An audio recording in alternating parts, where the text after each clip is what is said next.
Hey everybody, Good we've got a morning. Hello. pretty good full house going for us tonight. We are looking apparently at the top of Pepper's head. Well, it's because I got my scanner back, and so now the computer is on the scanner. So I'm going to be moving. I see. There you go. That's better. Hey, better. You get your scanner back though. That's cool. Yeah. Well, it wasn't like really gone. It was just at Bill's desk. Oh, yeah, yep. Hello, Brent. Hey, Brent. Good morning. Alrighty. We said we got a full house today. We got how many people in here? There's 3 of us so far, so pretty good house. Pretty good. Oh, hang on. Computer, turn on warp core. There we go. Bill stole it. Alrighty. I mean, technically it is Bill's. I steal it back. You stole it back from Bill. But it's technically his. But it's So, technically his. Okay. Yeah. I'm like, I'm following this sort of. Not really.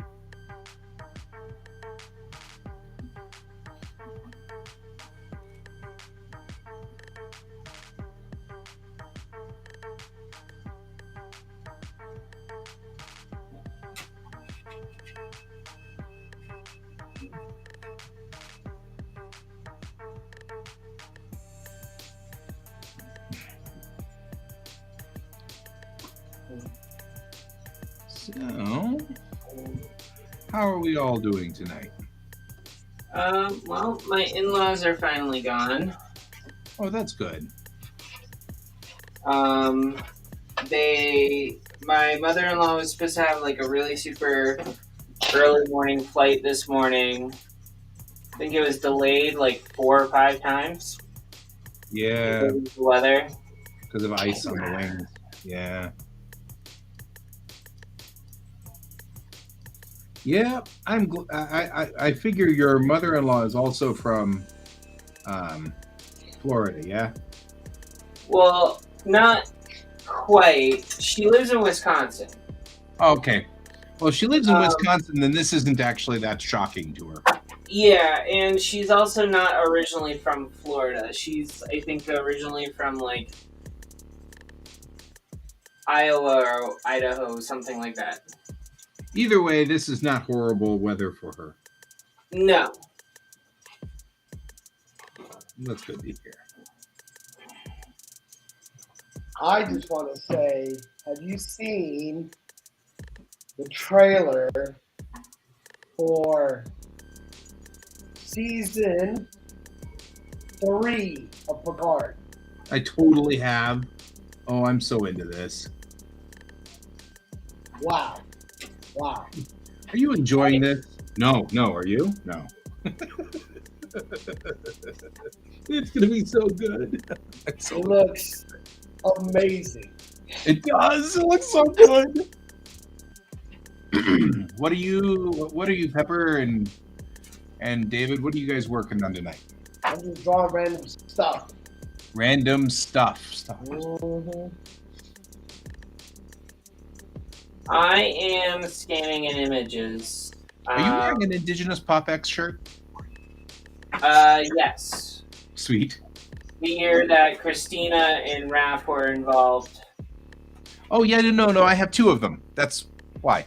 I was like, am I the only one that has Indigenous QuaCk shirts? Although it's funny that yours is yellow and mine's blue. That's because I was a volunteer. While you're getting paid, guy. I was not a volunteer.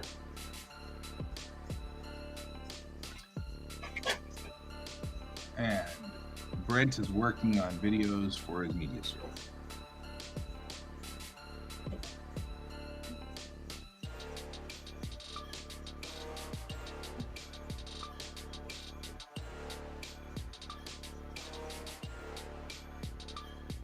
So we did our first video for the Applewood Music Project tonight,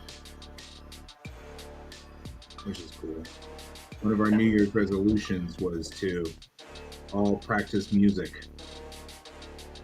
So I have my electric violin, which I have not actually touched since 2011. And so I restrung it last year, just before the year was out. My wife bought a bass for Christmas. And so we consider that the both of us are pretty much starting from ground zero. We got nothing. So we've decided we're going to start this Applewood Music project. And just like this, post the videos on YouTube as sort of a progress stuff thing. Become better humans. So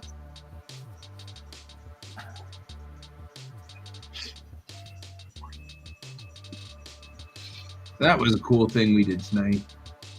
Cool.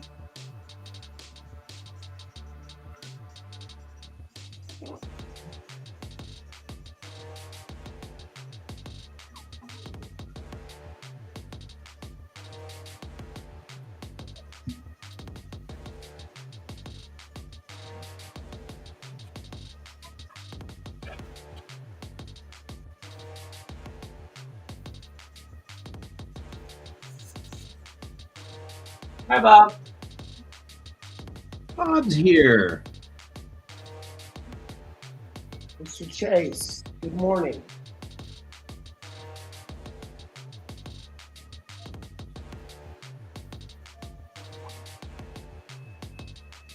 Nope. I screwed that up. Went There through we the go. wrong. There we go. Wrong layer? Nope. Just crossed over his hand.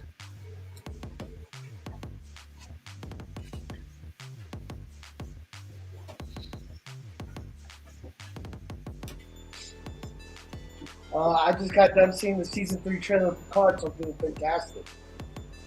Yeah, that was pretty cool. I am so looking forward to that. You know, as much crap as I gave the rest of the seasons, this one does look real good. Oh yeah.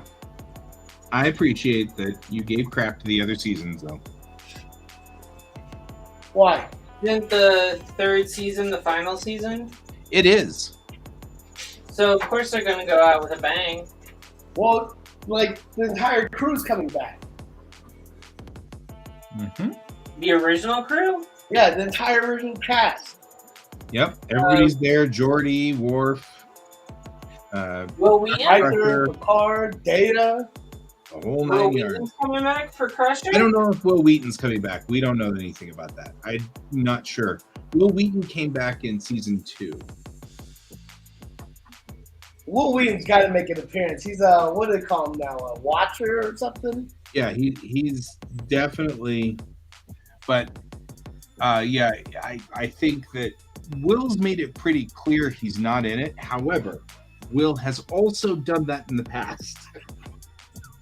So Yeah, that's what I mean. Like, I never believe what he says. yep, he's good at his poker face. So No, it's not a good poker face because I was there when he messed up at his hosting gig for Blizzard and said the wrong year.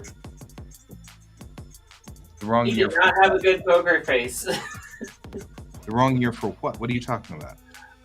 So he was hired at one point. He was hired by Blizzard to do BlizzCon, Okay. and their big convention and all of that other stuff. So he's sitting there and he's doing the final like rollout for BlizzCon, and lo and behold, he sits there and says. He said basically the year before, he said the previous year instead of the current year. I'm not sure how this goes for him keeping secrets. So,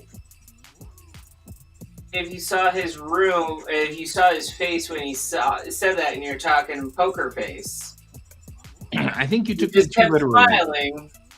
Like no one actually observed it. Literally. You went too literal on that one. What I really meant was he's really good at keeping it under his hat that he's on the show. Not literal poker face. That's sort of a different thing. That's all. I'm just excited for season 3. Yeah, like if he's in season 3, he's pretty good at keeping, because he kept it completely under wraps that he was in season 2, right up until literally the day of.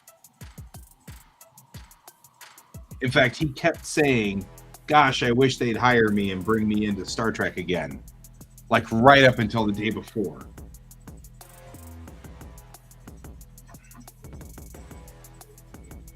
I'm just excited for season 3. Yeah, me too. I'm really excited to see Worf and his pacifism. Right?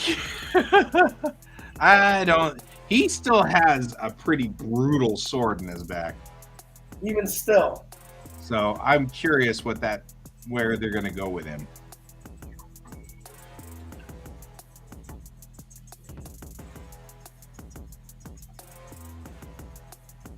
What's his favorite one? It's not a backlet. It's oh man, it's gonna really grind on me. I don't know what this name of his short sword is. You mean the one on his back? Because that's a curleth.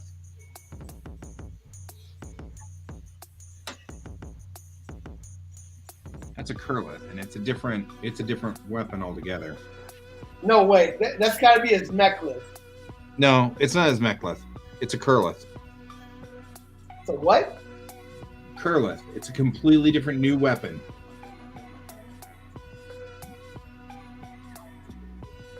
How do you know this? Because David Metzelsis posted about it. The director. Or the showrunner, I mean. Oh man, that really sucks. Why? Why? Because I'm looking it up now. It's his weapon is a mechlet. That's what he used all throughout Star Trek. Yeah. But he's not carrying a mechleth now. He's carrying a curleth. That's what I'm saying. He should be carrying a mechlet. Yeah.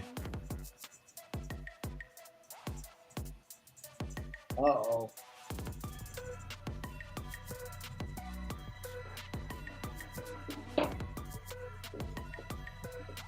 Uh-oh.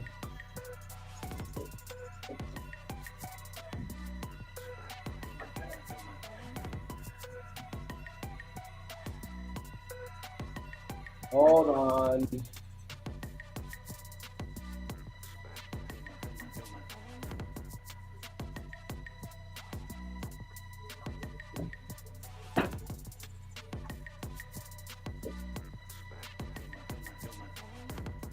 Okay.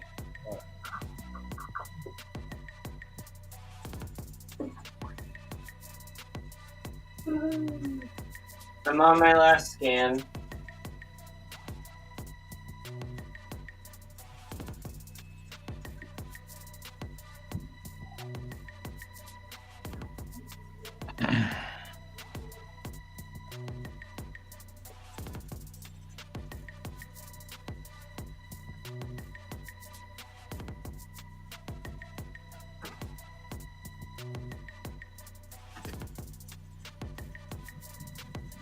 No.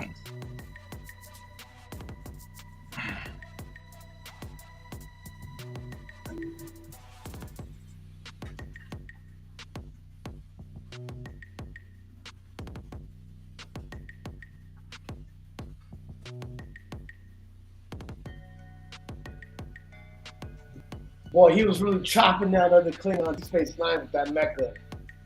He was. Although I think he had a bat'leth in DS9. Oh no, I remember when the Klingons attacked, he took it out and it was his mecha, and he was slicing people down with it.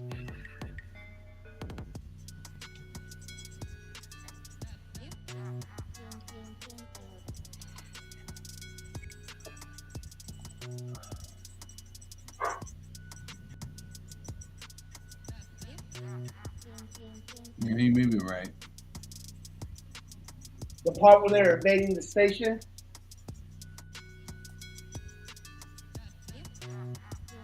Are you talking about Apocalypse Rising? No, I think it was at the Scent of Angels. It's not in Sacrifice of Angels. It was Apocalypse Rising. It was whenever he kills Gowron. Yeah, but it was before he killed Gowron. It's when they attacked the station with under the pretense of not going to war or something with the founders. Mm-hmm.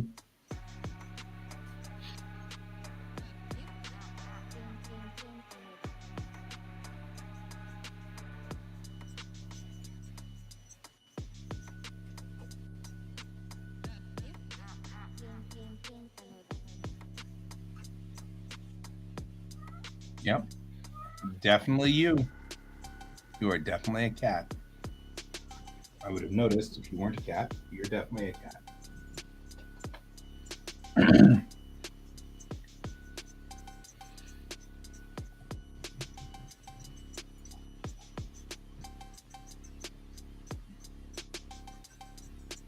Never know. George may be an alien. A murder alien.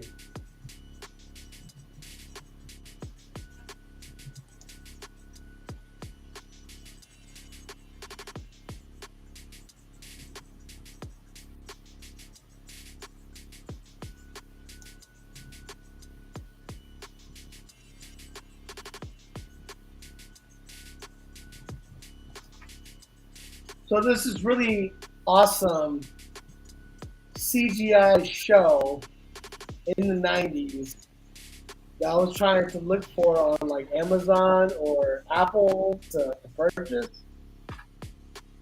No dice. I looked it up. I looked it up on Amazon. And it's $300 for the DVD collection.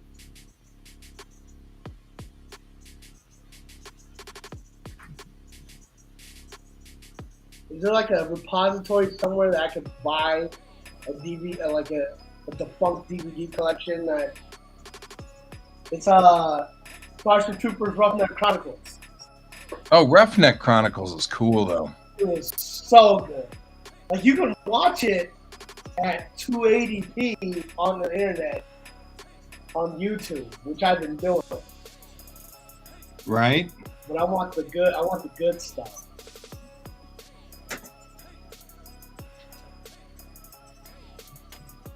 Roughneck Chronicles is so good. So good. It is. eBay, I checked eBay and the prices are just as astounding. And I have the DVD collection, but I have, interestingly enough, I have no means to do it here at home. I have the first season, I believe. I have the complete seasons. I just have no way of playing them. So I was looking for some way to purchase the digital version.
Yeah, it's a tough one to find.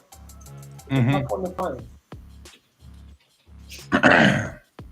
Like I said, I'm looking for a digital version of it. I can't find it. Apple, Amazon, Peacock, none of them have it.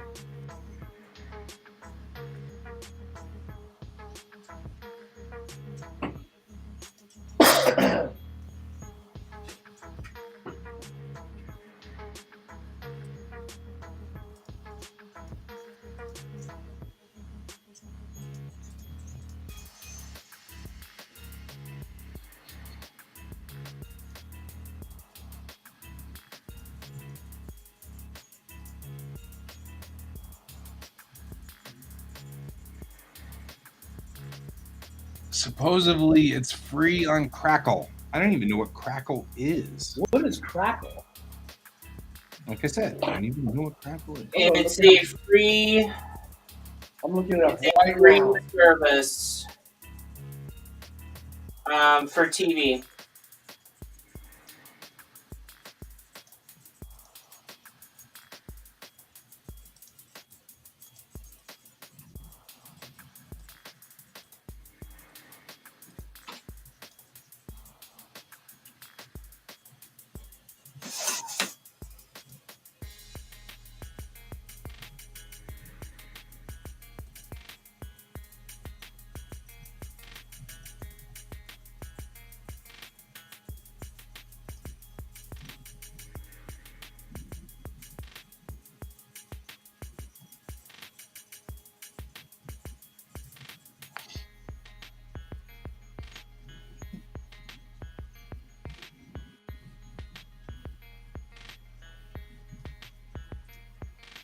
Holy crap.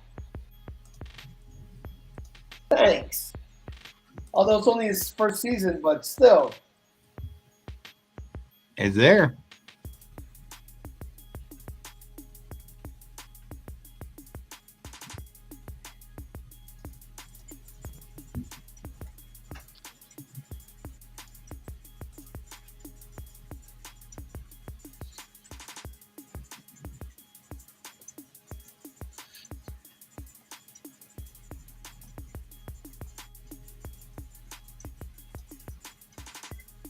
Oh, it's so beautiful. It's the way the damn movie should have been. I'm still bitter about the movies. I'm just glad it's not a 240p. Yeah.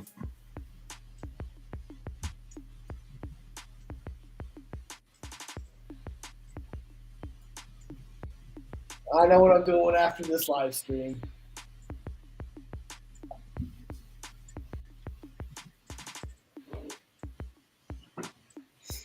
Thanks, guys. Yep, Duck Pond wins again.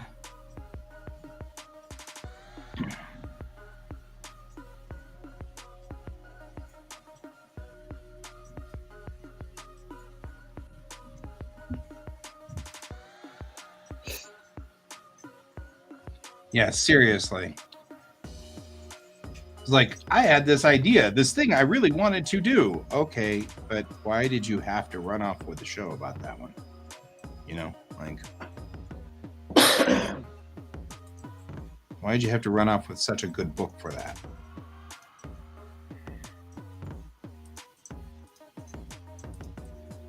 Because it would be an incredible Aliens 3.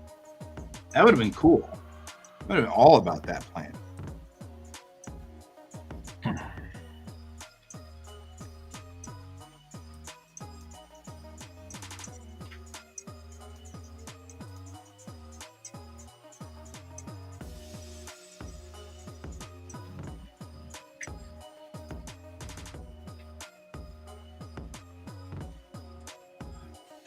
Nah, I screwed up. Let's put this right in here. Here we go. The guy that plays Rico from the very beginning is in all of the Star Trek. In fact, Johnny Rico's the only guy that kind of permeates the entire series, which is kind of cool. Yep.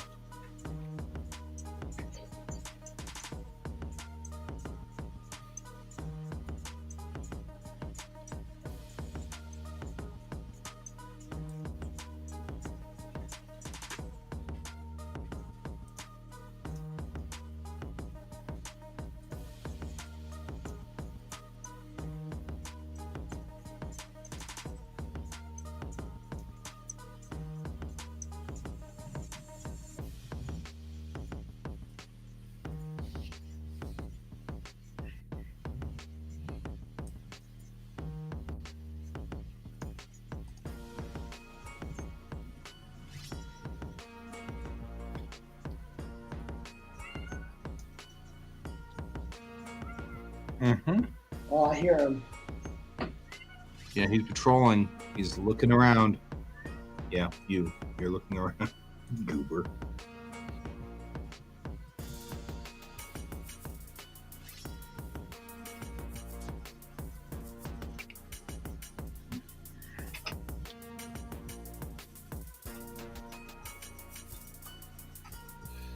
You're like, I will not be denied. I am the cat. And as the cat, I will be scratched. It is the way. It is the law.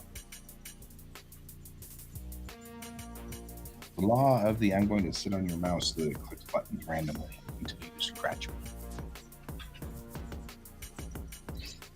Until you scratch me. Until you scratch me.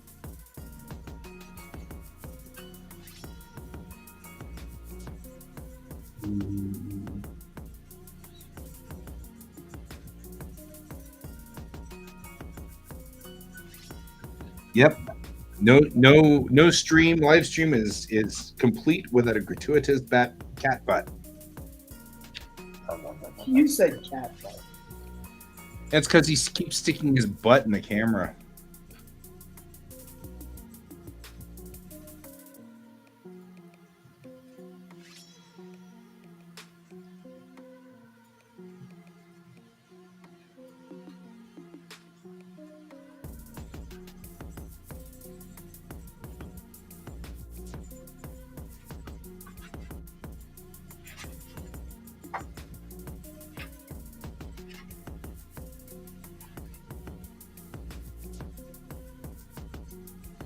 You can hold still long enough for a picture.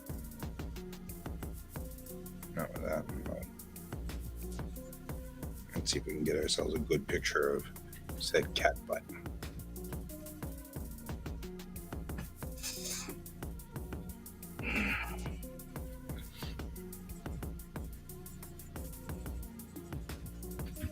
All I've got is your butt.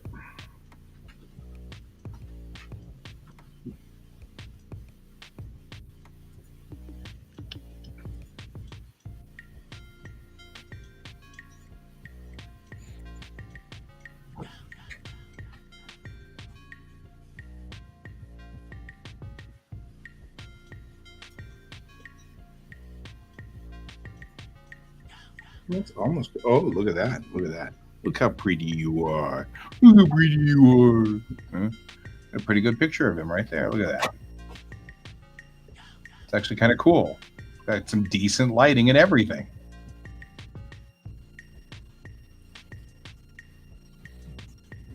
Our man George.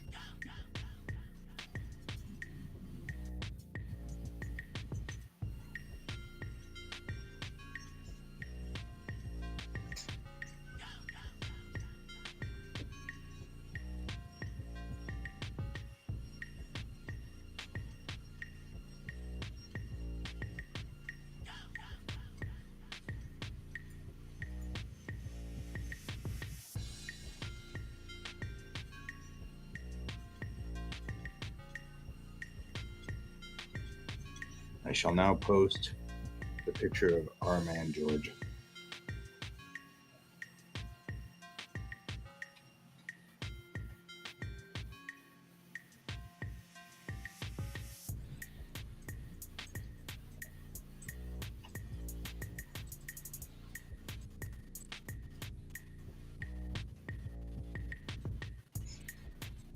There we go. Our man and our cat. Yep. Welcome to the duck pond. Now with more cat butt. Now with even more cat butt. Oh, cats. He's George. George is George. He does what he does.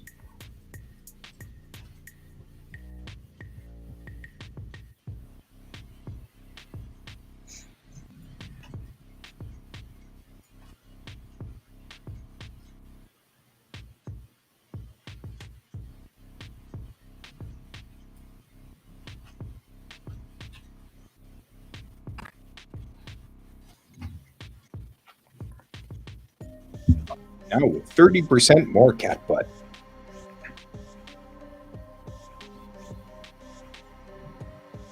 Promise. Our show always has exactly the right amount of cat butt.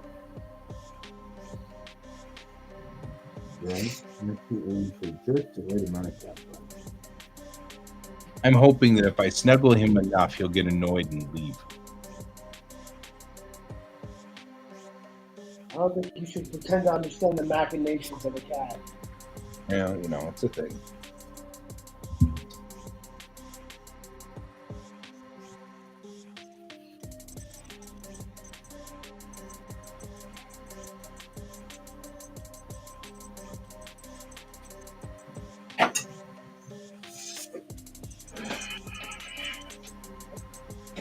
I'm just hoping I can get through all of these images tonight. I imagine you can. What are you doing again? I have like all of these,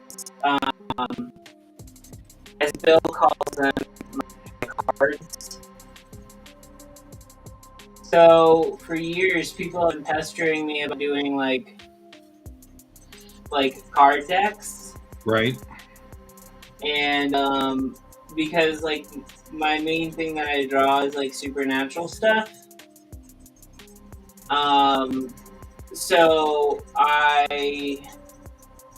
last October I did like a whole bunch of drawings for about this like little witch girl type character, Okay. and so I am turning them into cards somehow.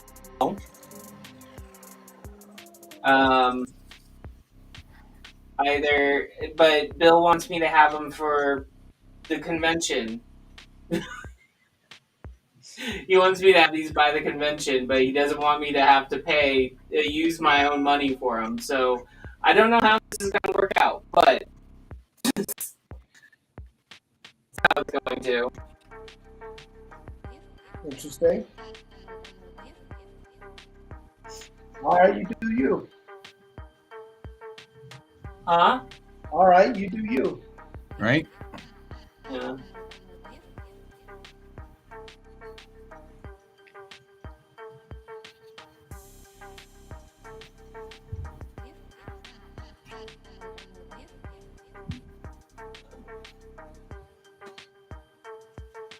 Damn it. Ugh. Thanks. What's going on? Help me. Help me. George. No, it's not George. I don't know what the story is with the pen continues to keep going to the wrong color. George.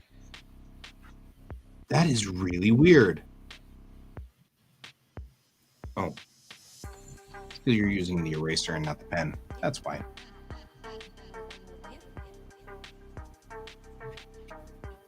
Hi. Or do we seize up?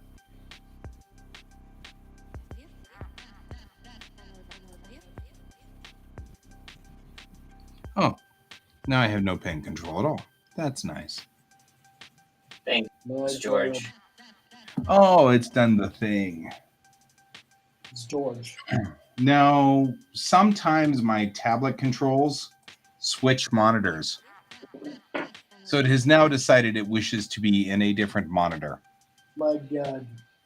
So now my pen only works on the upper monitor for random reasons that make no sense.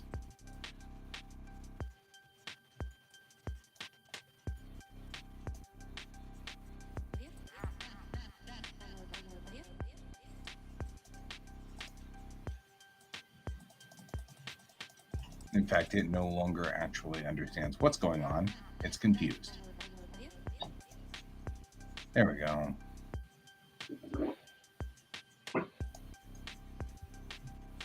Thank you for helping out.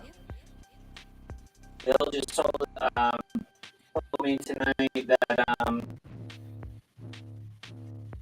Netflix account that we've been using for like our entire extended family is gonna probably be taken away from us because we share our account. Yep. That's what they're into. And I guess they're right. But we dumped Netflix for that very reason. As the end of Netflix for us, we were like, we're good. The shows aren't good enough. The thing is like, there's shows, like, some of them are good. Some, not a whole lot. I mean, I'm not trying to knock them for a business decision like that, and that's fine. They've got every right to do so. But I don't have the money to plop down $15 for 12 different doodly wops every month. We just don't have the money for that. So somebody gets sacrificed. This whole thing makes it, super brutally Easy. Darwinistic really quick. That's on their part. That's on them, not me.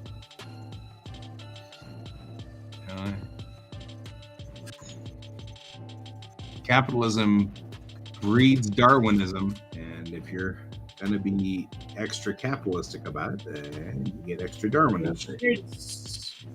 Sure, it's Darwinism and not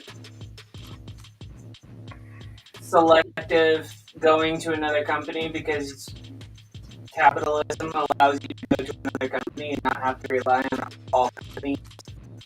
I guess it depends. I mean, what will likely... Somebody said it's corporate greed, so... Yeah, I mean, what will likely occur... I mean, it is corporate greed. I'm not going to deny that. Yep.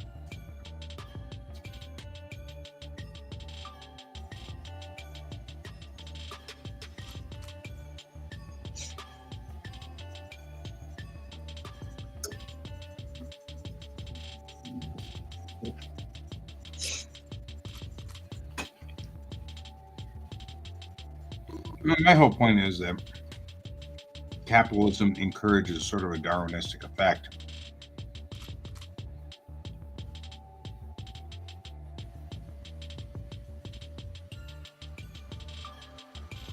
By its very nature. Good or bad, I mean, I'm not making a judgment on it, I'm just saying.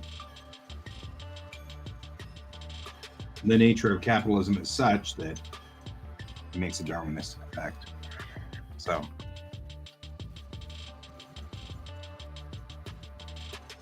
my whole thing is, if they want it to be survival of the fittest, they aren't the fittest.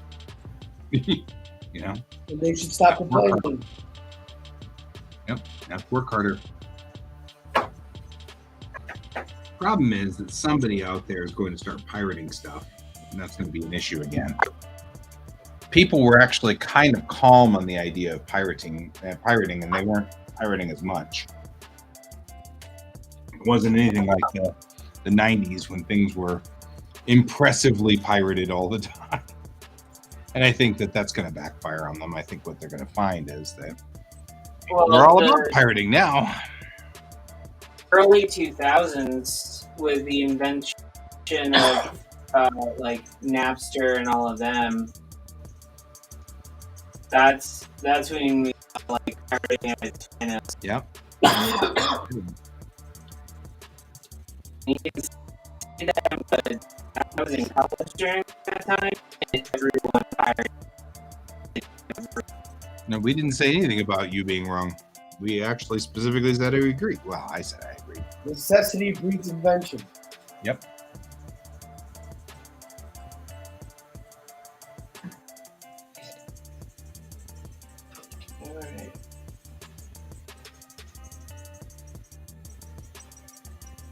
Alright. The similar effect is having a similar effect today with miniatures. They got Warhammer. They're constantly fighting uphill battle against 3D printers. Mm-hmm. I think that's fun. it's kind of funny. Just yet this weekend, they released a new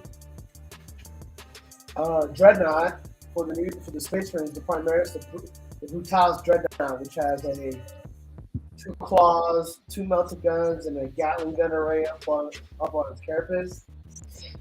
And someone has already copied its size and released it into the wild to be 3D printed. Yep.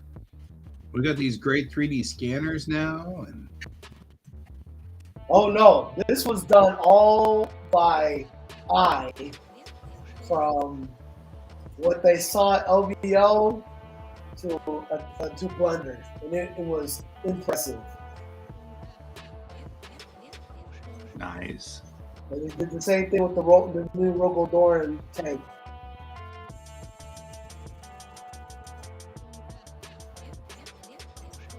Yep. Now it's kind of funny. People wouldn't be doing this if they didn't have these stupid outlandish prices for plastic. Right? I know someone that does those for like they actually customize the Warhammer stuff. He actually bought the most recent model from Warhammer, so he could actually do some for people. Sure. I'm not saying, like I said, the new LPO stuff, the preview for the new Dreadnought, just dropped this weekend, and already there's a 3D model of it somewhere in the wild that somebody can print right now. I mean, I'm not gonna say that that's wrong. I mean, I'm not either. $90 for a 3 to 6 inch piece of plastic that does stuff on the tabletop is out of a lot of people's wheelhouses for cash. Yeah. yeah. I think he's charging. So if he purchased that for $90, I think he's charging $270 for it painted. Painting one thing, that's different. Just buying the model to play it is something else. Yeah, I think it's just it's an official one, and he's paying it for people. I mean, commission's still that's a big thing still going on. Yeah. Well, sure. But I can appreciate a commissioned art piece. I got no I can problem with appreciate a commission either. commissioned art piece. What I can't get behind is mass producing plastic for 5 cents a frame and selling it for $50. Yep. I mean, that I can agree with. Like, that's a little bit it's plastic. If it costs less for me to 3D print the thing, then that's a problem. You know what I mean? Like, because 3D printing is complicated and difficult, uses up resin, yada, yada, yada. But it's still, even something that big is only going to be about $10 tops. And yes, you have to give the artist their due. That makes total sense too. I don't have any problem with that.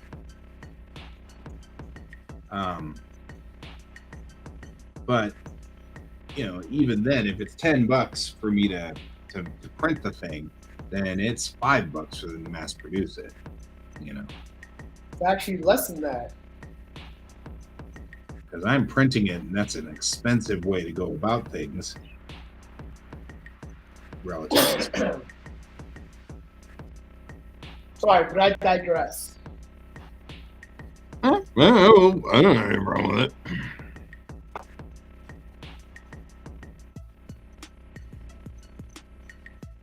As you can see, I do. No, I don't have a problem with us digressing. Oh, I know some people that are upset with D&D still, so upset with what? D&D. Oh, Oh man, that was so last week. Why are they so I know. sad? I know it was last week, but for them, you would think that it was, they kicked the puppy. Yeah, I'm just being funny because So, Bob, the Z guy agree with moves you, on so right? fast. But Games Workshop is not going to give that up anytime soon. It's like a tick. They're really clutching onto this. Hey, everything's better in plastic, and we'll sell it to you in plastic, and it'll be good.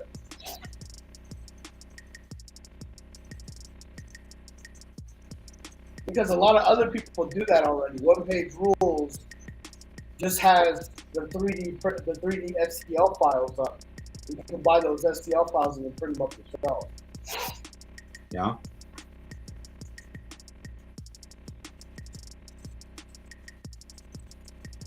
The GW is a different beast.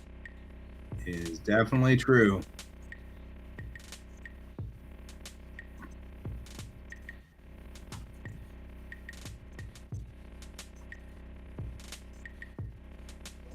Yeah, I can see that. It's definitely the answer to Watty.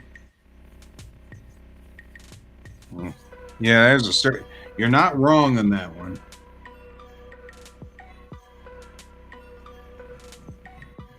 One of my biggest concerns is that Games Workshop sees how much Watson makes and tries to bring themselves up to that level. Right.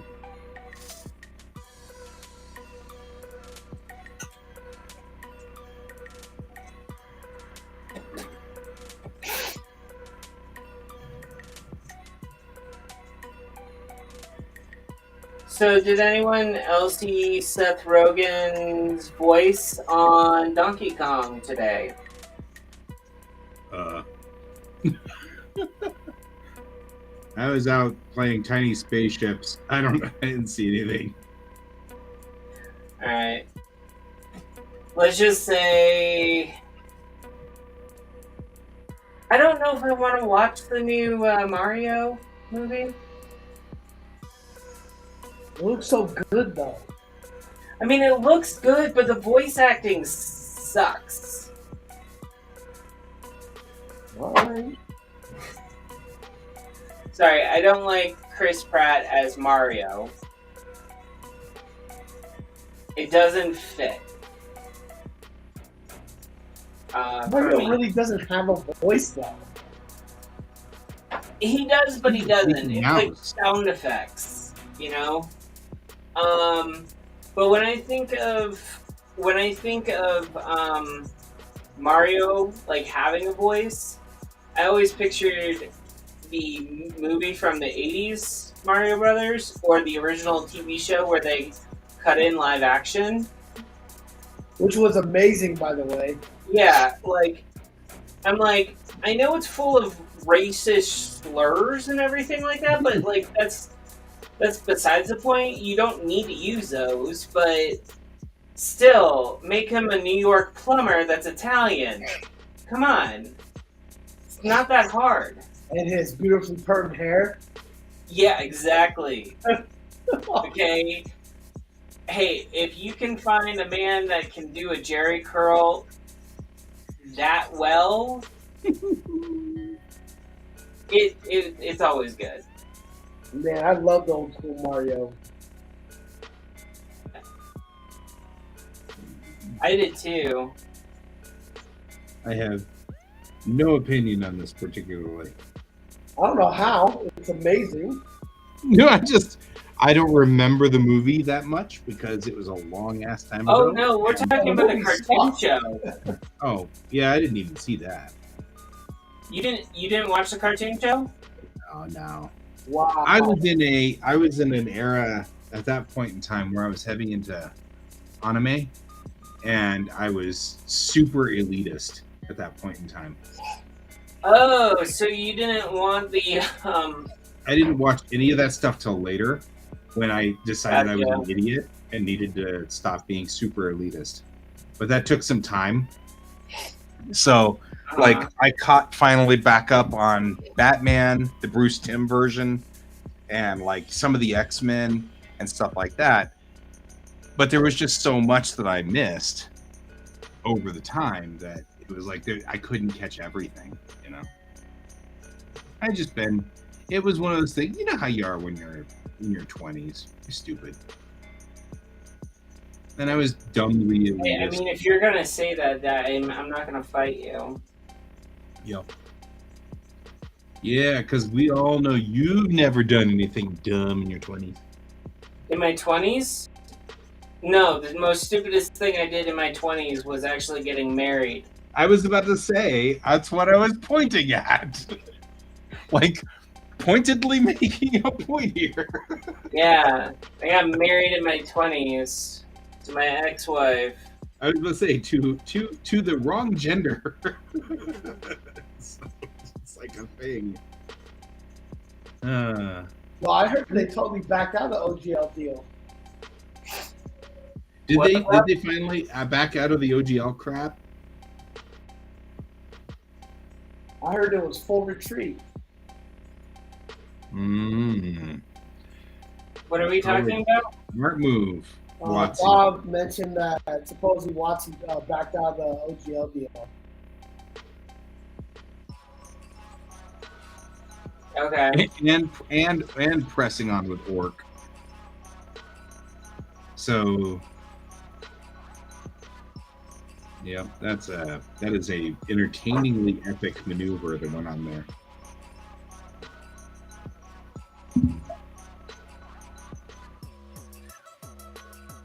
Yeah, I mean, Bob, you and I mean, we were in the same. That's our 20s era thing that we were doing in the 90s, which may not have been all of our 20s all of us in our 20s, but yeah, while we were on the die meetings and stuff like that, that was all the thing, you know. Because it was like, yeah, I did watch Animaniacs, Pinky and the Brain. I didn't watch much Freakazoid. But like watching Liquid Television and stuff like that, and Aeon Flux, those were allowed. But you know, the only reason I watched Aeon Flux was because Alex was enamored with it, and he kept coming over with videotapes that he'd recorded off of MTV, and so he'd make us all watch it at Greenwood. Which, I mean, people were okay with it, but I felt like, you know, the character design was a little weird and goofy and stuff, so, but that's okay, you know. It's actually meant to be that way. I know. I did a study when I was in college, and I had a teacher that was obsessed with that character design, actually. Yeah. I know it was meant to be that way. Obviously, all character designs are meant to be the way they are. Well, the same character designer did, I think it was like some pseudo-anime about either Alexander the Great or some type of Greek god thing or something on Netflix. Yeah. I can't remember the title. But like if you look at it, it kind of looks like Aeon Flux as well. Also, I think the person that does JoJo's Bizarre Adventure also was a little bit influenced by that style too. Oh, sure. Yeah, I mean, it's not that I have absolutely no problem with it. I just didn't like it myself. But I mean, for example, I really did not like the movie version of Ghost in the Shell. The character design there was such a departure from Masumune Shiro that I was like, meh, you know what I mean? But it doesn't mean it was a bad movie. It doesn't mean that it was horrible. It just meant that my personal opinion is I didn't like that particular version of the character design. Yeah, I didn't even know that was Major Kusanagi when I first saw it. Right? That was sort of my problem too. I'm like, that's not the Major. It was like watching. You're talking about the Scarlett Johansson one, right? As much as I like, no, we're talking about the movie that came out in '95 or '96. The Scarlett Johansson one, I think that's like when she was like at the height and she was like just being put in random stuff all the time. That was a big mistake for the because that was exactly what happened. So we were right at the cusp of sort of outing Hollywood for Hollywood's stupid procedures and things that my mom had been against for a very long time, and it was something that made her mad, which was, they would override obvious logical things for star power. I heard actually a good talk on one of those '90s sitcom like retrospective from the cast that was in the sitcom. Mm-hmm. And they got the sitcom that they were on, they got their casting crew. Like, they got the two women that did all the castings for the characters. Yep. And the number one question that they asked, because the show in particular is Boy Meets World. Right. And if you actually watch the show now, looking back at it, it's heavily, heavily one nationality. Yep. But that wasn't the problem. It wasn't the problem at all. But like when they were talking to the casting crew, they did not get any type of specific like thing until certain characters had to be casted. Yep. So like Topanga, they looked at all types of girls. Sure. They looked at all types of boys for Ryder Strong's character, Sean Hunter. Mm-hmm. But it took a while for them to kind of see that, that was the direction they were going to go. They also talked about on how Danielle Fishel was originally not even supposed to be Topanga. But then they brought up the whole casting of Sean Hunter's longtime on-again, off-again girlfriend in the show. And she even said, like, while on set, she actually had to school Will Friedle on what he could and could not say to her.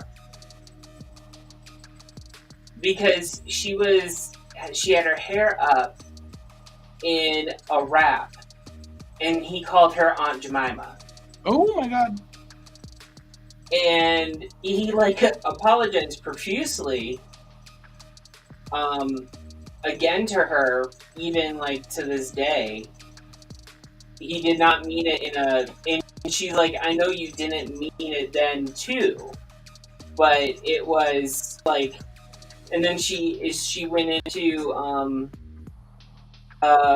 she would get notes back from different producers on the show, basically saying when you say this line, could you not say it in this tone? And basically when they told her that, they basically were saying, you sound too black, you need to tone it down. Yep. So the conversations from the actors from the 80s and 90s about the way Hollywood was back then are starting to come more and more out, is what I'm right. Well, and that was something that Mom had a lot of discussions with me about, was they would get into these, whatever they were doing. I don't even know, but they, the problem was that they meant well, but they didn't have the right. It was hard to say because it was because I kept saying, "Are these people stupid?" Mom's like, they mean well. They're trying to do the right thing. They just don't know what the right thing is. Well, okay. So here's a prime example. Okay, here's a prime example. Someone posted a meme. I don't know if it was Brent or you or someone, and I was reading it on Facebook. It's a meme correlating Next Generation and Love Boat. Yep. That was not me, but I've seen that meme, yeah. Okay, and then so you get to the point where it says a black bartender. Right. And you think about it, and it's like, yeah, both shows kind of did that. And all of their characters of color were kind of tokens. Mm-hmm. They were never like they weren't really given the best lines. They weren't none of that. Yeah, actually, that's something that Whoopi has talked about a number of times. Was that they put her in a role that was open at the time, and it happened to be in a sort of a tropey thing. So the writers instantly pushed her out of that and put her in a different Yeah. place. And they put her character in a different place and pushed her in a more appropriate for Star Trek way, because that was not appropriate for Star Trek. But it's Rick Berman, and I have lots to say about Rick Berman. It's Well, sometimes positive and sometimes not. I don't like Rick in general. No. I do not like his practices, and I do not like his methodology with a lot of the stuff that he did. What with he Star did to Trek. Terry Farrell is still horrible to me. So Yeah. all that stuff that he did to Terry Farrell still makes me mad. But also at the same time, like with Guinan, Whoopi Goldberg was the last person to be cast by Gene Roddenberry himself.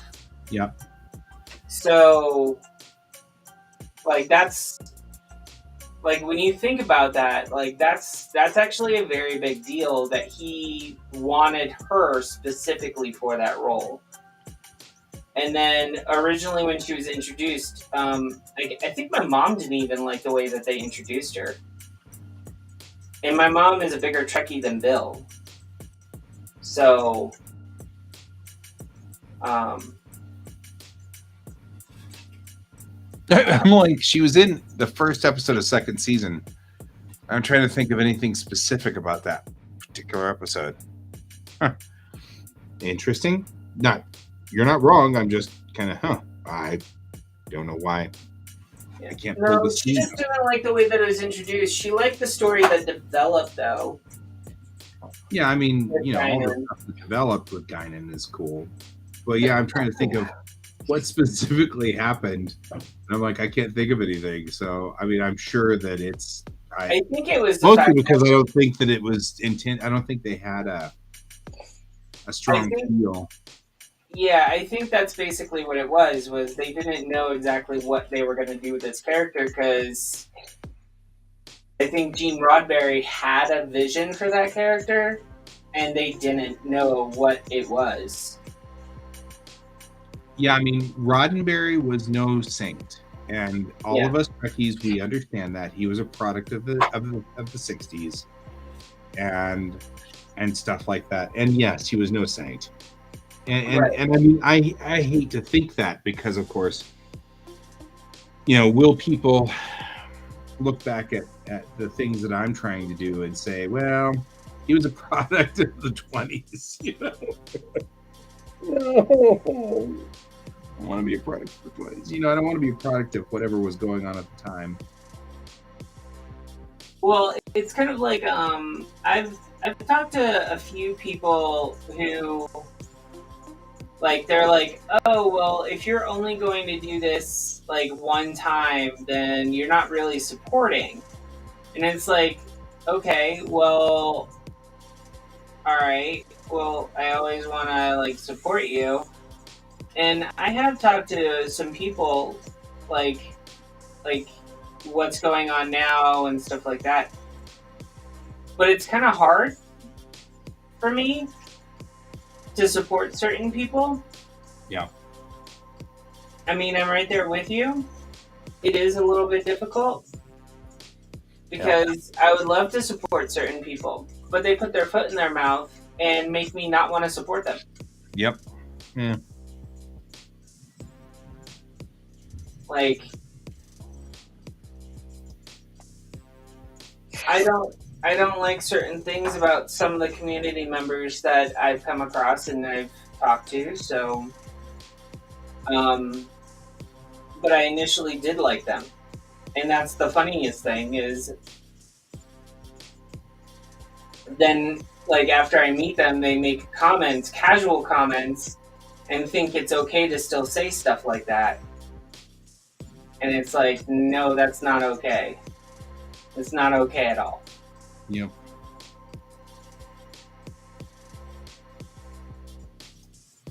I agree. Sorry, I'll We're get all off just my products of our early aughts. Huh? We're all just products of our early aughts. I guess if you can think about it that way, yeah.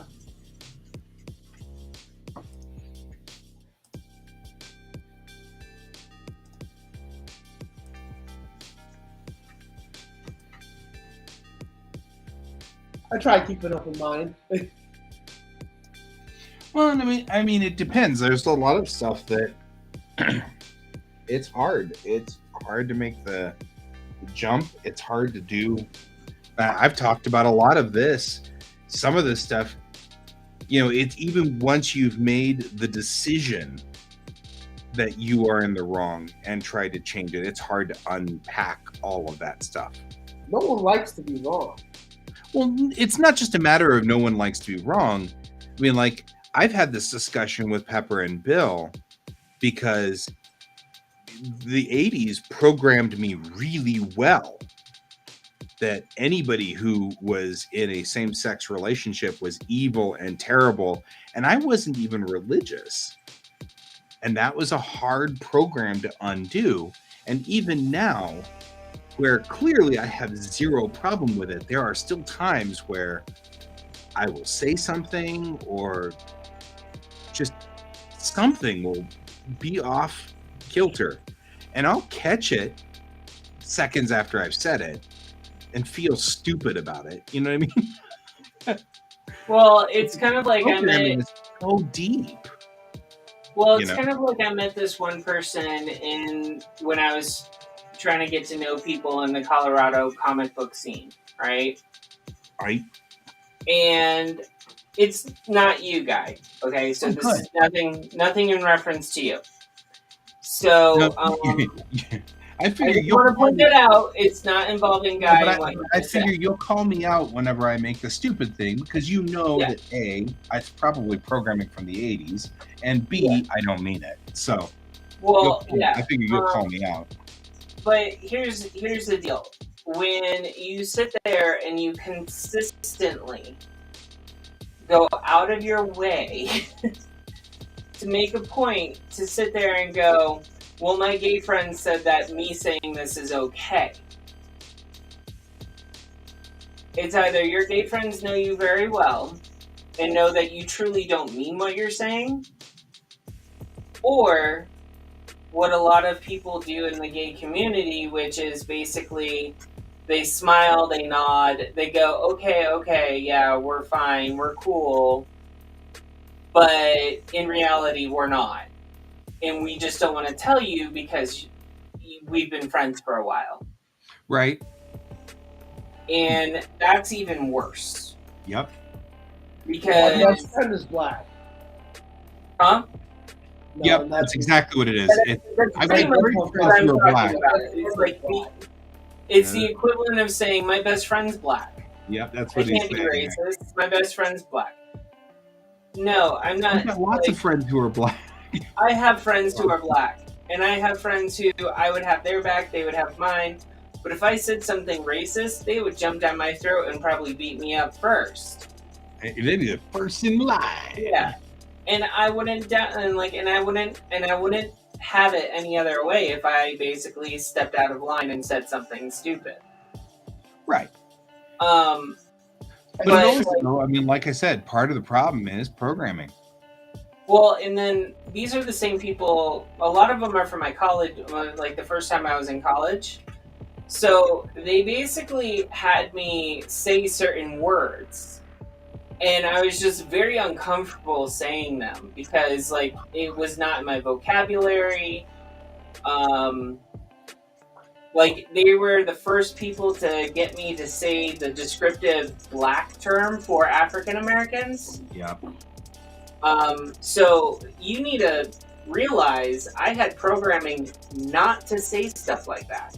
Oh yeah. That's like it's like I don't watch Blazing Saddles because I know that it's intended to be funny, and I know that it was written by people who were in. I mean, I know that was the intent, but I can't stand it because of I've seen people be hurt so badly by racism.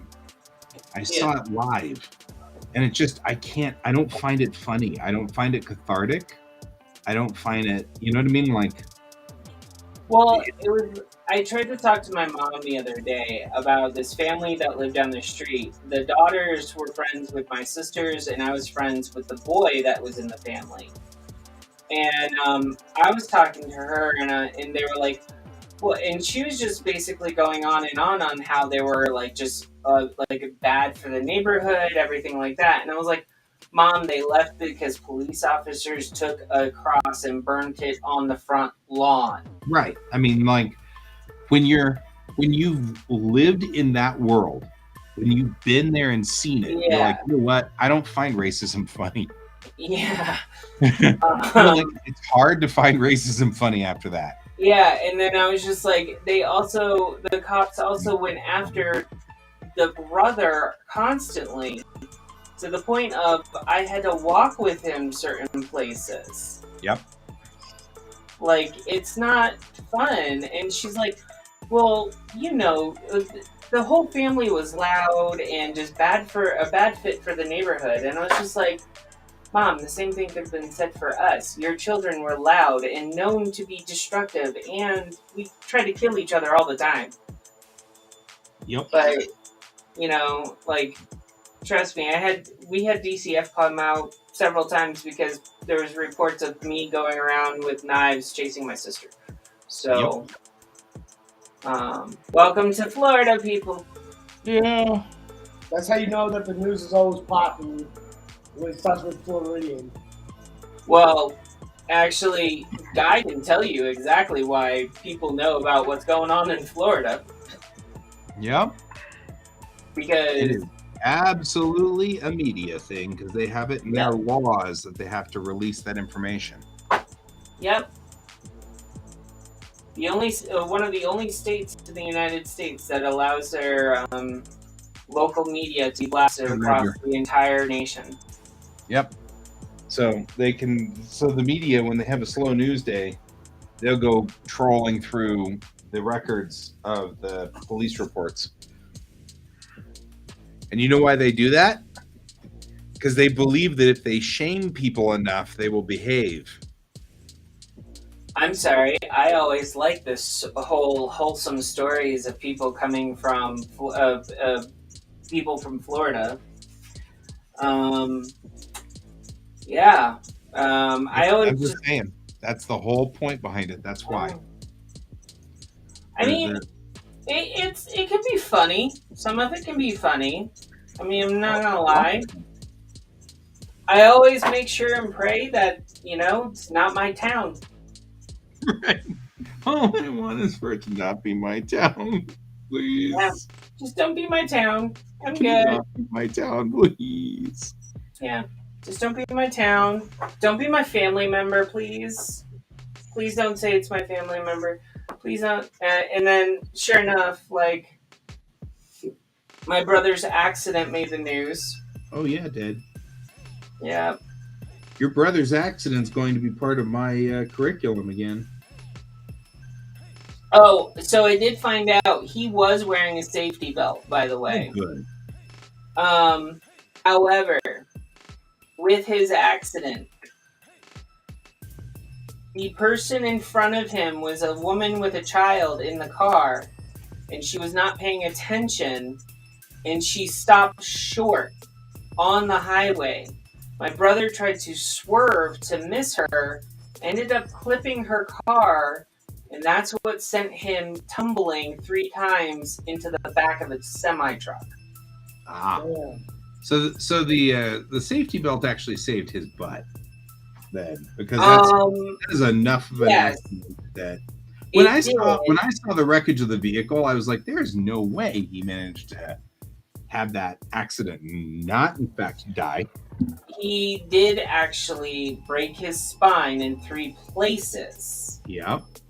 And he also had a contortion across his skull. Yep. Not a concussion, a contortion. I'm with you. I shut up before I got through the rest of it. The other thing was about his accident that was really I horrible. think it's contusion was the word you were looking for. Well, my brother used contortion, so I'm just repeating Contortion is what to I'm bend saying. yourself out of shape. Yeah. What my brother told me, though, was emergency crews wouldn't get him out of his car while he was upside down. Yeah.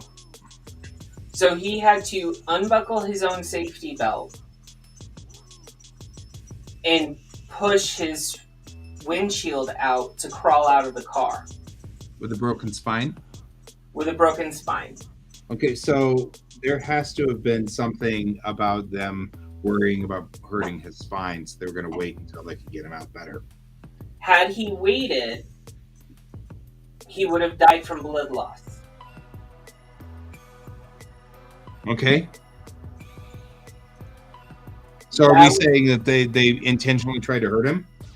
No, basically what I'm saying is they were waiting for the jaws of life to get him out of the car, and my brother basically said, I'm not dying, I have 2 kids, I don't want to do that right now.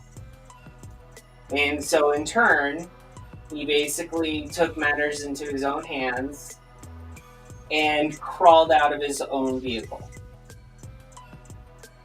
He had fallen on enough on the way down after unbuckling to get staple stitches in his head, which my sister had to do herself. And then he had stitches on one of his shoulders going down his back from cuts and abrasions. Basically, Florida's ambulance people, the EMFs, I think they're called, or no, whatever, the people in the ambulance. They basically, my sister, assuming that she was a nurse, when she arrived, they weren't even assisting my brother. They were expecting him to die. I mean, your brother should sue them. What'd you say, David? Wrong. They should have gave him C-spine while he was in the car. Yeah. Hated him. Yeah, there's like a lot of stuff that like happened, and my brother's not happy with it. My sister, who's a nurse, is definitely not happy about it.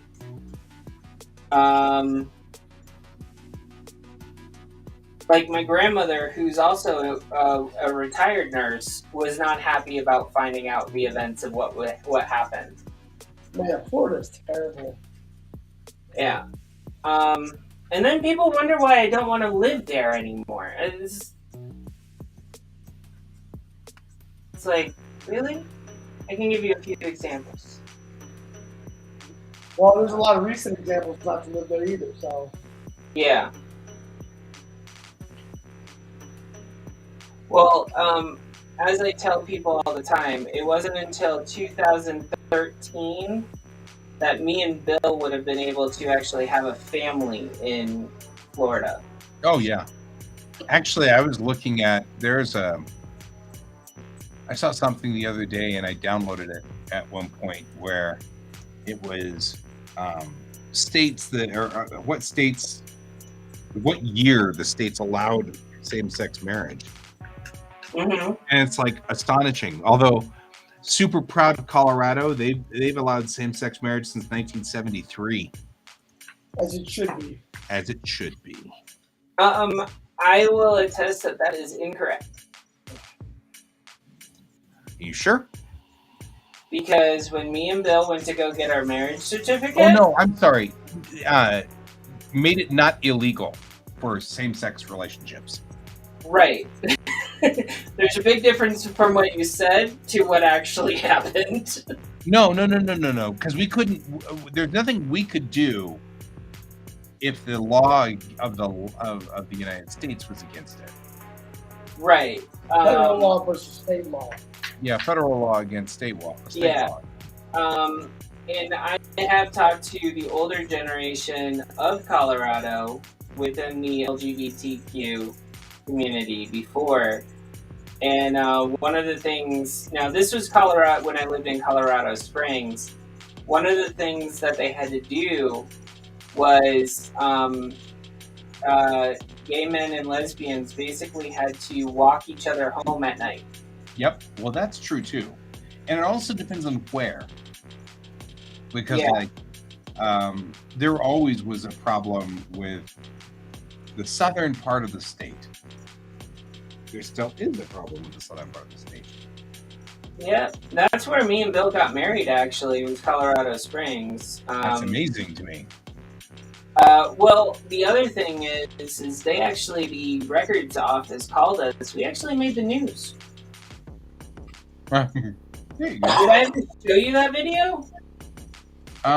No.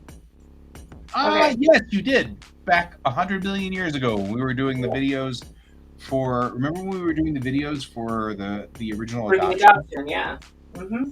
Like a long time ago, back before the days of COVID. Yep. Well, it was right before COVID happened. It was in 2019. Mine was totally. I was all excited because that was gonna be so cool. It was gonna be like, that's so cool. You guys need to do that and stuff, and then it took forever. And I was like, how does this take so long? Well, I mean, my family, when they heard, so Bill had a friend, I guess, who they adopted, but to get their first adoption or their adoption done, they went through 3 failed attempts. Yep. And we already talked to our agency. They're not going to allow us to go through that many attempts. So they're taking everything, the next one, very, very seriously, and looking out for us and looking out for the birth family too, so that it doesn't happen again. Mm-hmm.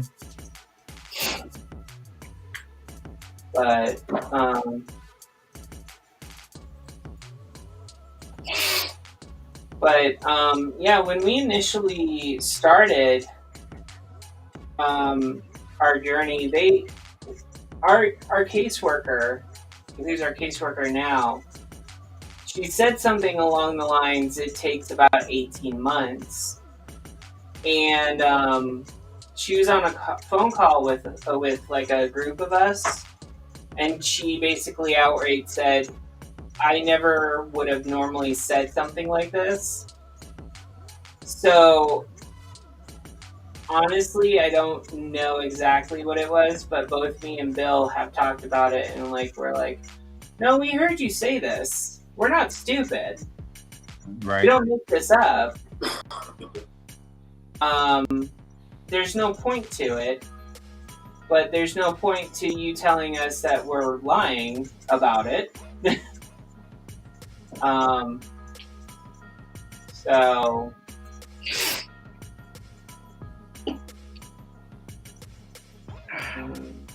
sorry.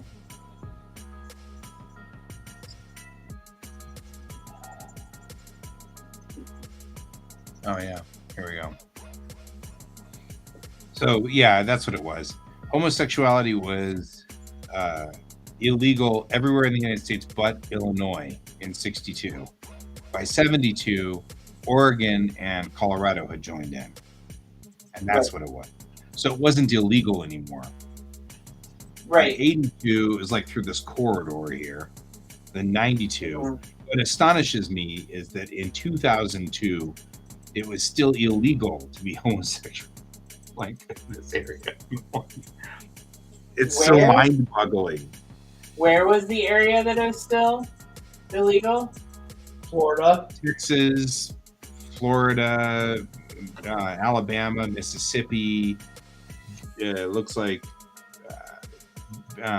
Virginia, North and South Carolina, Michigan, Idaho, Utah, and half of Missouri.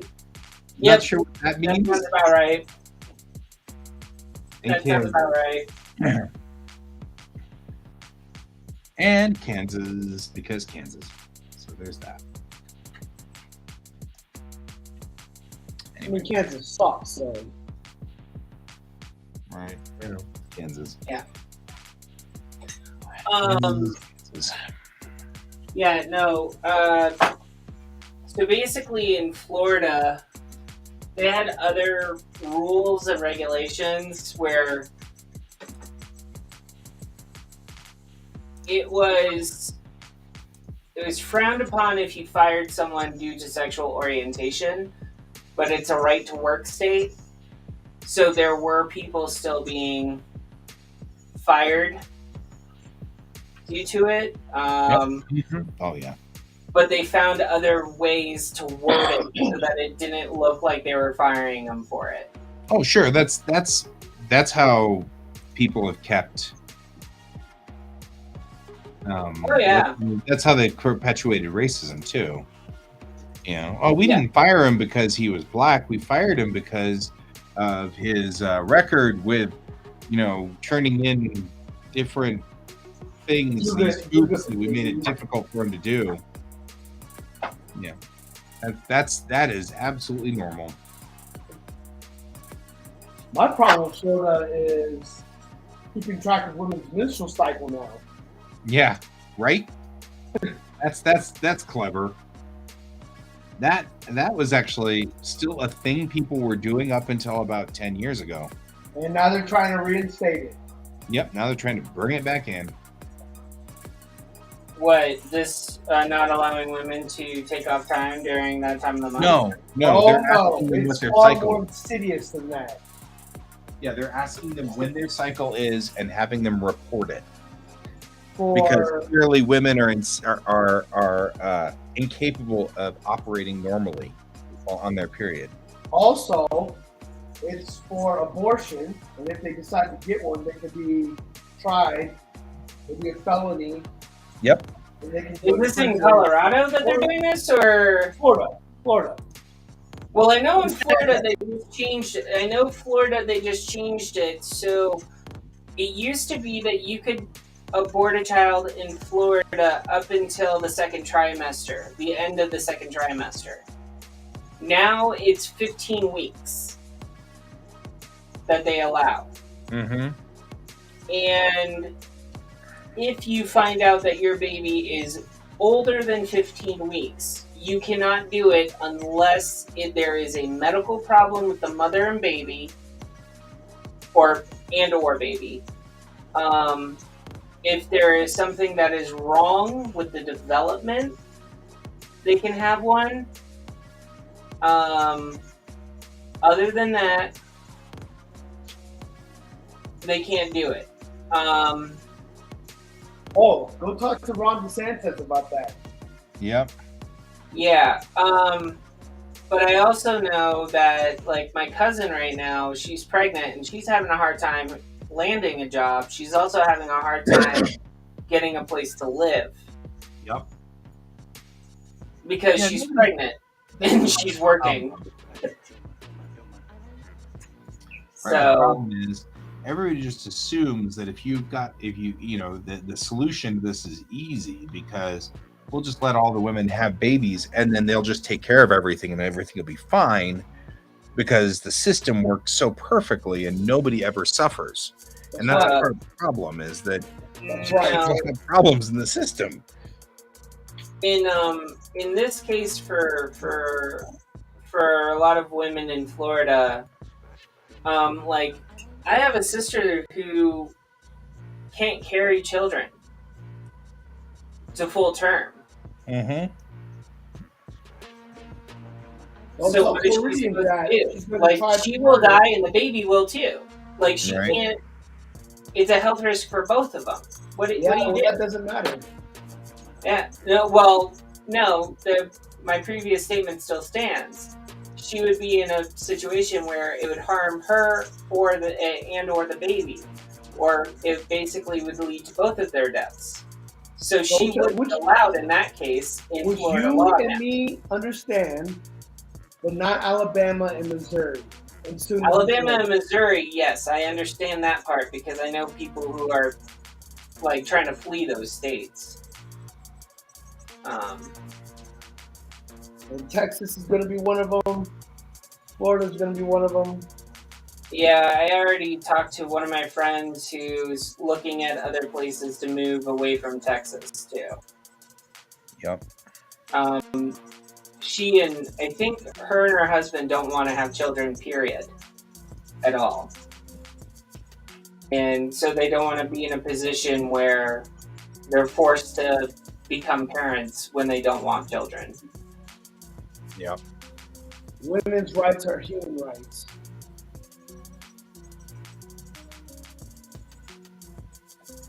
With that being said, though, I've had wonderful lectures done on how our population has dwindled every beginning of the year. I mean, we have no ability to, like, reasons for having kids. I mean, we're constantly surviving instead of thriving. Right. You have kids when you thrive. So, like, basically, these conversations are happening from a standpoint of adoption. So, like, the adoption agency is saying, well, birth rates are down all across the country. There's nothing we can do. We can only do so much. And then my brother, who's 23, who just got into the accident, he's even told me most of his friends have become parents based off of accidental pregnancies. That's it. That's basically on how we're getting kids right now that are being born. I ain't having no kids. I got a kid. I like him. Yeah. He's weird, but he's my kid, man. Well, I mean, if he wasn't weird, I think I would question whether or not he was your child. My kid. That's true. There is a certain amount of has his grades been improving?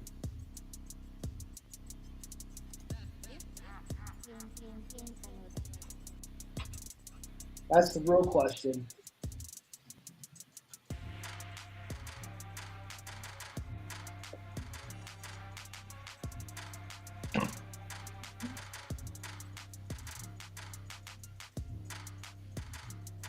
All right. I'm just getting.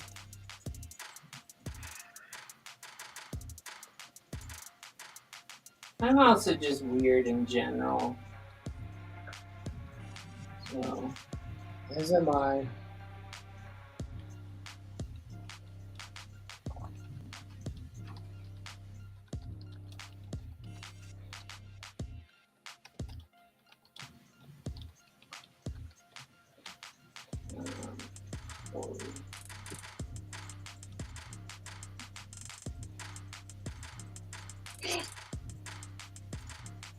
We can change the topic if everyone wants to.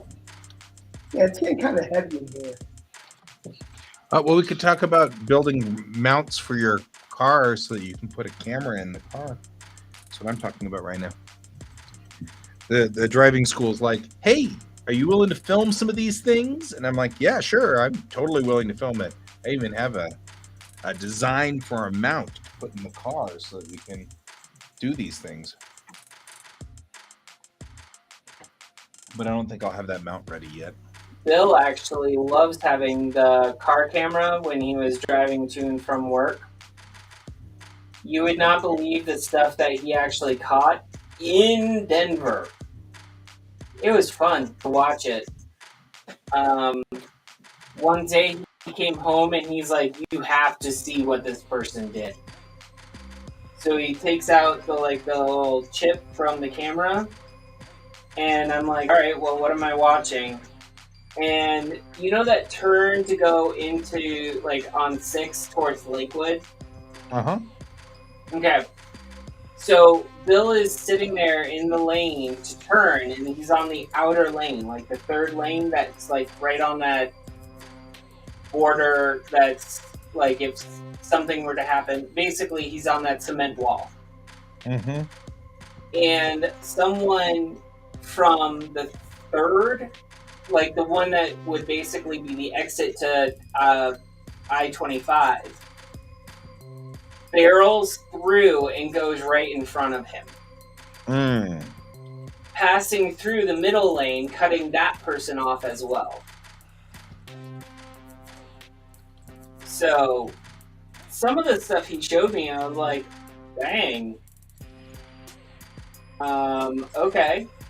And then other times, I think at one time he caught an accident on camera as well. And he's all like, "Peace out. You ain't getting this." Yeah. I think he ended up stopping for the accident and giving the footage to the police officer. I'll have to ask him about that. It's either that or he came home and he's like, "You gotta watch this. It's a crazy accident." Because, you know, that's what me and Bill do.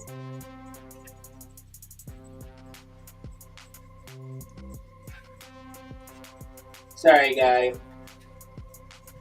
We watch the train wrecks in this house. I don't have any reason to.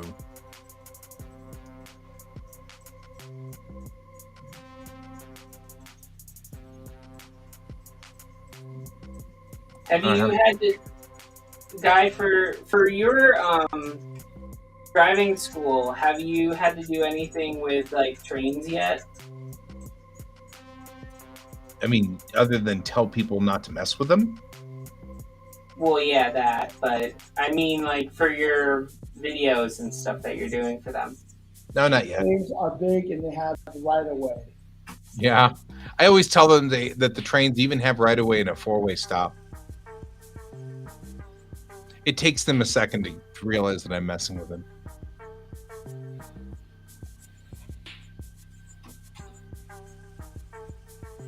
Ooh, I do like on how this one turned out.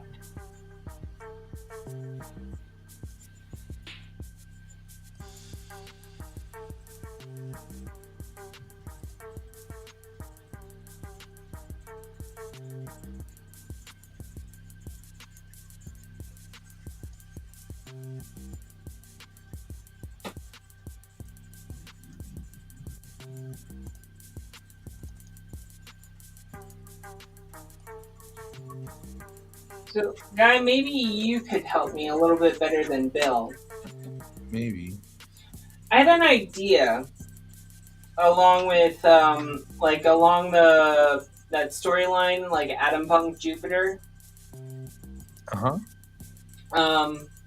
So within it, making a short story, right?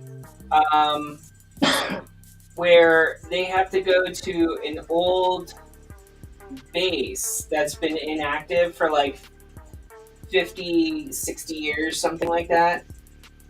On the moon, on the moon of Jupiter called Callisto. Mm-hmm. And basically, I'm like toying with the idea of doing it because I have that print that I want to do where it's like an old-fashioned, like Atom Punk style girl with a ray gun, like scared because, like, you know, that. In Atom Punk, or like the stuff that was about sci-fi and stuff from the 50s and 60s, was there anything that spoke about having the ability to create a hologram with an actual personality within that genre?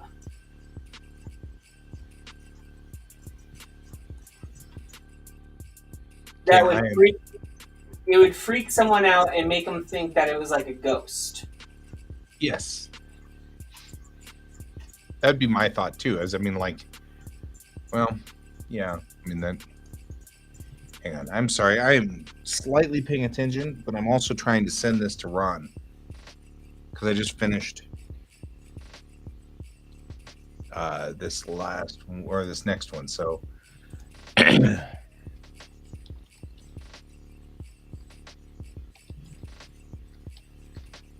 Give me just a second and I will be here, but number 8 is out.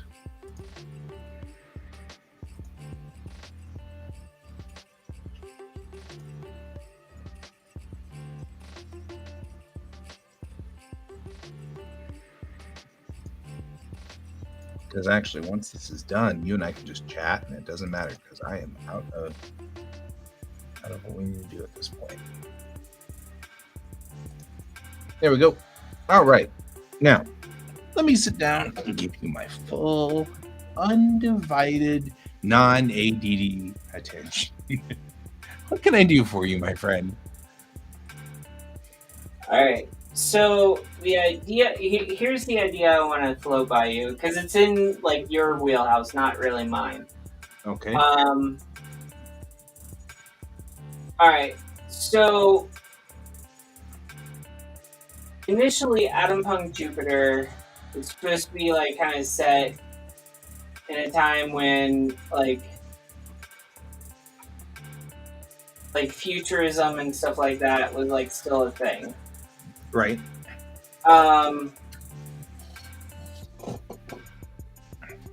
So Why Callisto, by the way? because I already have another storyline with Io, Okay.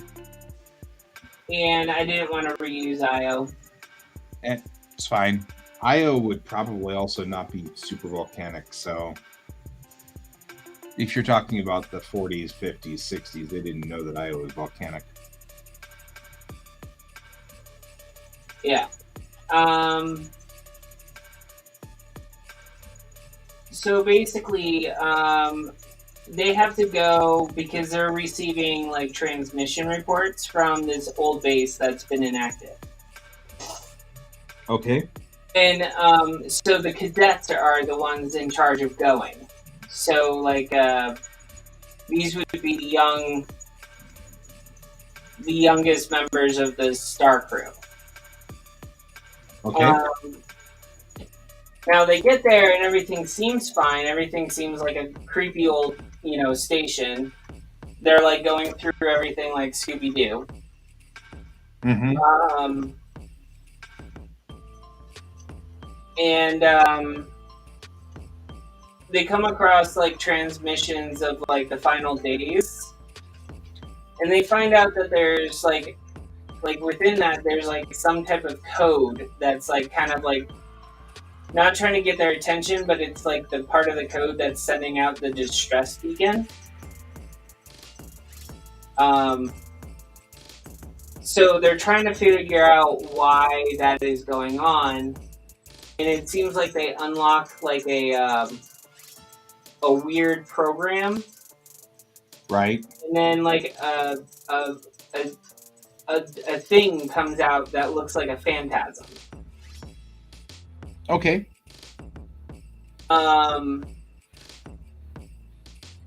Which wouldn't be bad, but it scares the living daylights out of them. Right. Right, because it's something that all of a sudden just pops out of nowhere. Yeah. I get that.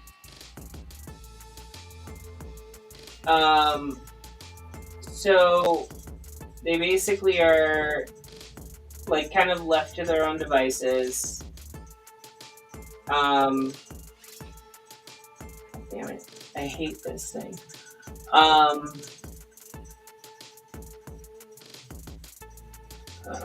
Let's see.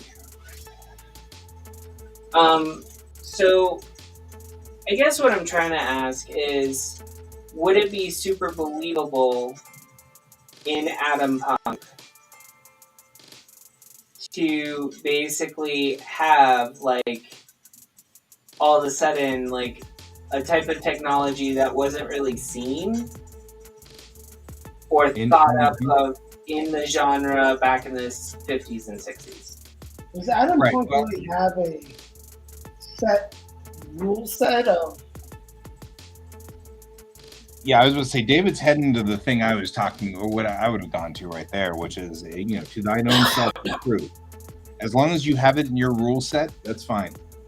I would almost say, if you're trying to make it, though, fit, I would make it I'd make all of the machines clack and chatter. So, like, they push the button and it goes checka checka checka checka checka checka checka, or clacka clacka clacka, or beep beep beep, or something like that. Danger. Yeah, think Jetsons, right? Right. So I mean, like, The Jetsons is a great example of atom punk in situ. You know, what were the computers doing at that point in time? They were, you know, checka checka checka checka, you know. Yeah. And so it all makes logical sense. So as long as you added that affectation, I think you'd be fine with your story. You know, just add some affectation of it, you know, clacking or beeping or, you know, making a lot of noise. Yeah. Thinking, and you should be okay with it. Well, the thing is like the reason why I'm asking it the way I am is I kind of want this hologram to have a personality, like it's inhabited by the person that created it. Rosie, their robot that they use, Rosie the robot on Jetsons had a personality, so that's Right. not out of the realm of the culture, if you will. Okay. In fact, as I remember, Rosie fell in love with what's his name, that other robot. The other robot, yeah. No, I mean, like, I'm aware of completely like they've got an they entire actually life get cycle married. going on. They actually got married. That's right, they got married. Um. So I mean, like, that's not even that seems perfectly in line. I'd be okay with that. Yeah, I think the only part of the station when they go so far that I actually want to have developed so far, the only part of the station that is actually active still and has been active and thriving the entire time is the greenhouse. So I'm still trying to figure out on how to figure that out. Because in the print that I do, everything's deactive and it looks like it's all been, like, everyone could have died of exposure. With the exception of the greenhouse. Like, it has lights, it has living trees in it, all of that stuff. So... yeah, I also, I think that if you're talking about atom punk, there's a little bit of a question as to exactly how adherent you are to space death. Oh, so, no, I have no problem with death in space. That's not what I'm talking about. Oh, okay. And they weren't in the 60s, in the 50s and the 60s, they weren't 100% sure. The Zeitgeist wasn't 100% sure how people died in space. Like, the military knew, but was keeping it under their hats and keeping it. So the Zeitgeist of atom punk didn't quite know that you die of exposure rather quickly. So, and by rather quickly, I mean within 30 seconds. So if they die of exposure, make sure that they die of exposure over like an hour or two or something. You know what I mean? Like, it wasn't that people had sort of an idea, but didn't quite grasp. Make it still functional in space for a few minutes. Yeah, like, well, yeah. I mean, I still have to remind myself that they're on Io and they're on Callisto. And in Callisto, I know this sounds like really weird, but they have those really weird volcanoes that spew ice. And then they have volcanoes that actually work like volcanoes. So it's a very weird thing. I just have to keep reminding myself of that. Yeah.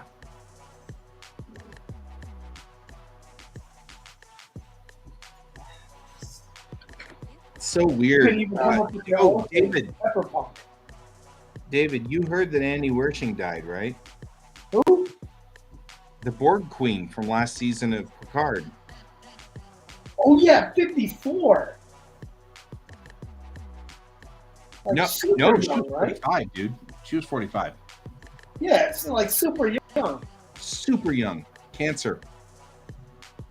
That really sucks.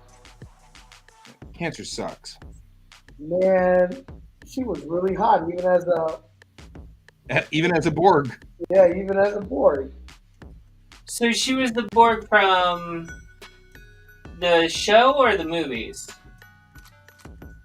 No, she was from Picard, the most recent Borg Queen.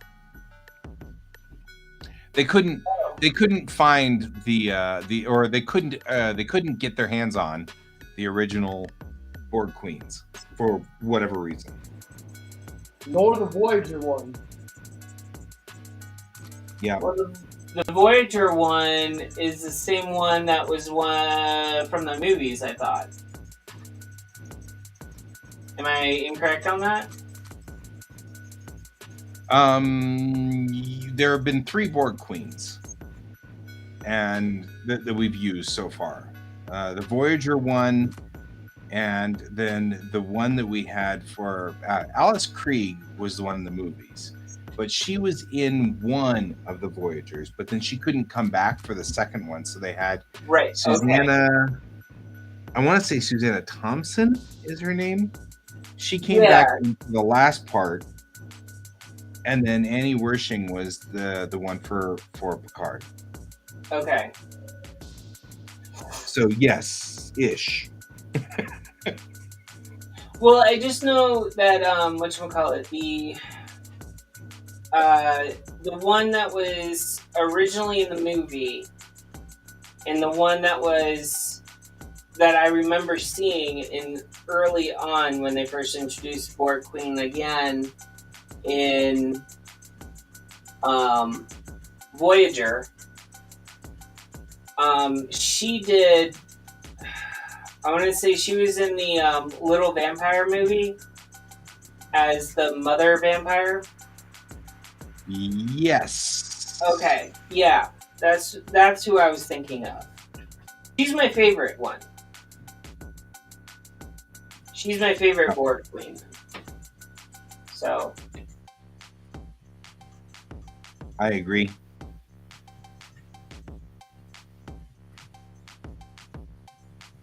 but I don't know if they could actually get her to do the Borg Queen again. I don't even know if she looks the same or similar. I haven't seen her in a long time. It doesn't matter. The Borg Queen's so made up.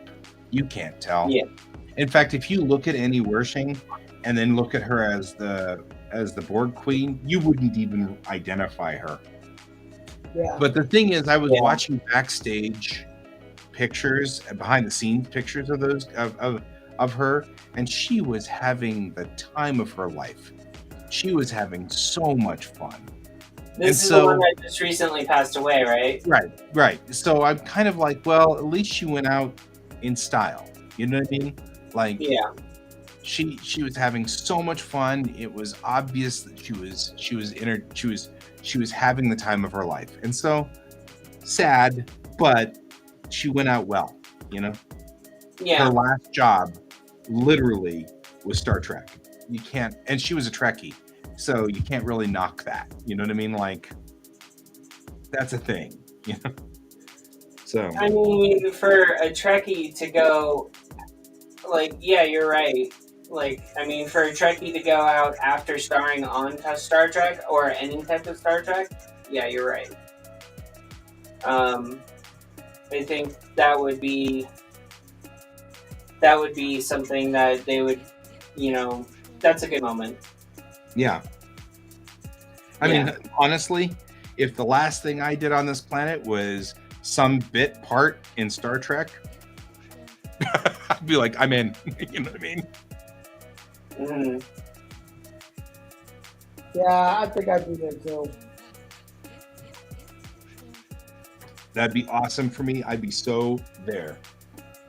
Just a speaking part. They don't even have to pay me. I'd come in and say, yes, sir, warp speed. And that'd be it. And that'd be all I need. You know what I mean? My world would be complete. Aye, Captain. Yeah, aye, Captain. And that'd be it. And I'd be like, oh, beep, boop, beep, boop, beep. And I'd be so happy. And then I'd be like, this is the time of my life, you know? Hello, Donald. You won. Good job. You won the lotto? He won the poker. Ah. Now, You want to talk about a poker face? Donald has a poker face. I will have to take your word for it. Well, I'll take Donald's word for it too, but I assume that anybody who actually plays poker, as much as Donald plays poker, has got a poker face. I do not play poker because apparently I have been told I do not have a poker face. Oh yeah.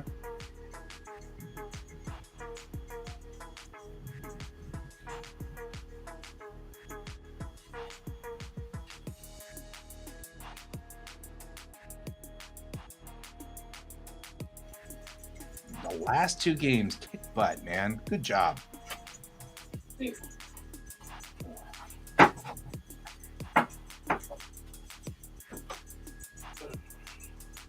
How much you win?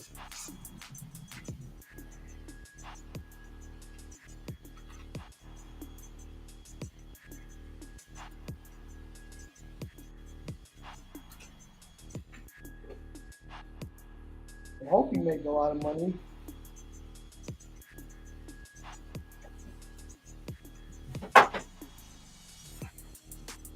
I always gamble on the weekdays because that's when the market opens. Right. Oh. Because right now I got some long options that are paying real well, Donald.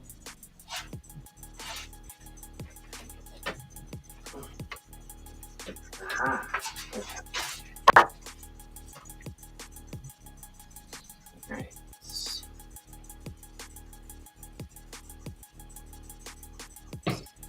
Me and Chipole's good. Me and just calling everybody, raising on the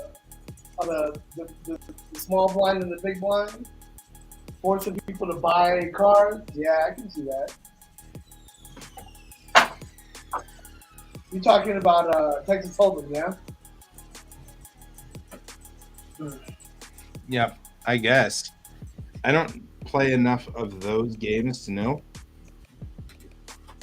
However, I did sort of just do the thing where I went to Advantage Games today and bought one pack of Kamigawa and got a mech hanger, which is great because I need a lot of those guys in my deck. Nice. Really useful. So, especially since I'm doing an all robot deck now, it's going to be all artifacts, mecha, vehicles, and transformers because I've got all the transformers now.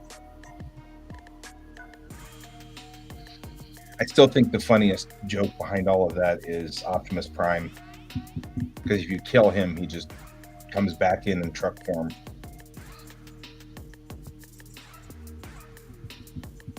Well, guys, gentle folk, guess what time it is? Bye.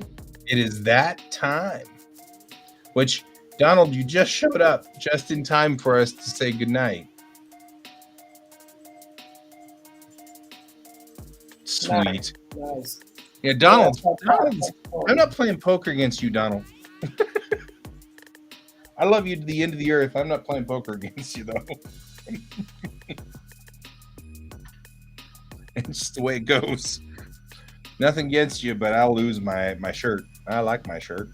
So, you know.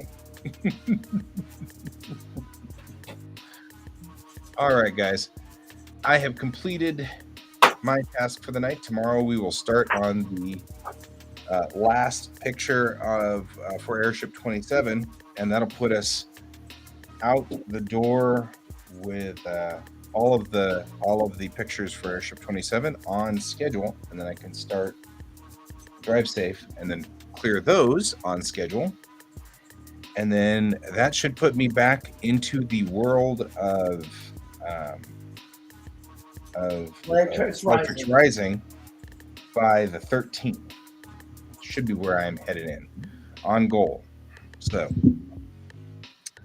So anyway, guys, I am out of here. Congratulations, Donald. It was good to chat with you, Bob, while you were here. I think Bob may have gone to sleep somewhere on the line. I think we lost him. You don't see me. I'm But we only had Brent up until about 22, 23, and then we lost him.